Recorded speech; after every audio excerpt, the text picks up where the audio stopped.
பெயரளவில் ஒரு 5 பேர் 5 கூட்டணிகள் இருந்தாலும் களத்தில் வந்து 3 பேர் தாங்க மோத போகிறாங்க.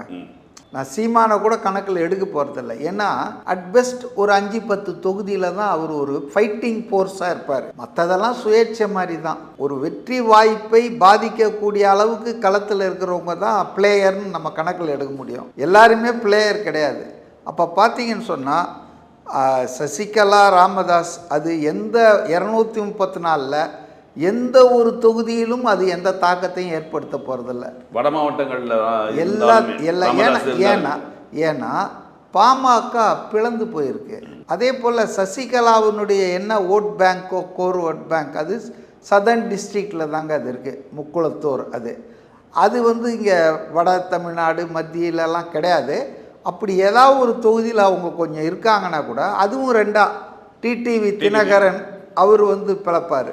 ஸோ அதனால் இந்த அணி என்பது வீம்புக்காக ஒரு பர்சனல் வெஞ்சன்ஸ்க்காக தான் நடக்கிறாங்க.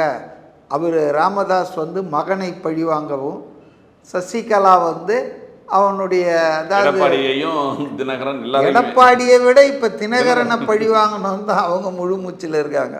ஸோ அதனால் அவங்க மைனஸ் இன்ட்டு மைனஸ்ன்னு அவங்க 2 பேரும் ஸ்ட்ரைக் பண்ணிக்குவாங்க. அதனால் அந்த 5வது கூட்டணியால் யாருக்கும் எந்த பாதிப்பும் இருக்க போகிறதில்ல. நம்ம சொல்லும் போது 5வதுன்னு சொல்லிக்கலாம். ஆமாம், அவ்வளோதான். அதுக்கு தான் உதவுமே தவிர அதிமுக கூட்டணிக்கு அது வந்து பிரச்சனை தாங்க. ஏன்னா இதில் பிளந்து நிற்கிற 2 பேரும் அங்கே இருக்காங்க அதிமுக கூட்டணியில். அவங்க ஒரு 100 ஓட்டை பிரித்தா கூடங்க ஒரு தொகுதியில், இல்லை 500 ஓட்டை பிரித்தா கூட அதனால் பாதிக்கப்பட போவது அதிமுக கூட்டணி தான். அதாவது 5வது அணியால் பாதிப்பு இருக்கும்.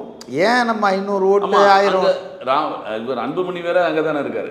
அதாங்க, அன்புமணியும் டிடிவி தினகரனும் அதிமுக கூட்டணியில் இருப்பதால் இவர்கள் 100 ஓட்டு பிரித்தா கூட, இல்லை 500 ஓட்டு பிரித்தா கூட அது வந்து அதிமுக அணியை தான் பாதிக்க போகுது.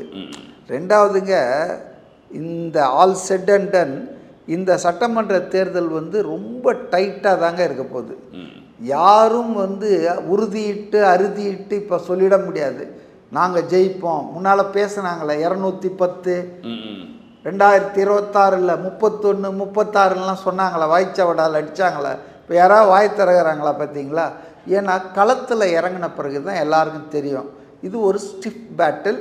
நான் இன்க்ளூடிங் டிவிக்கே சொல்கிறேன், யாருக்கும் வெற்றி என்பது கேக்வாக்கல்ல.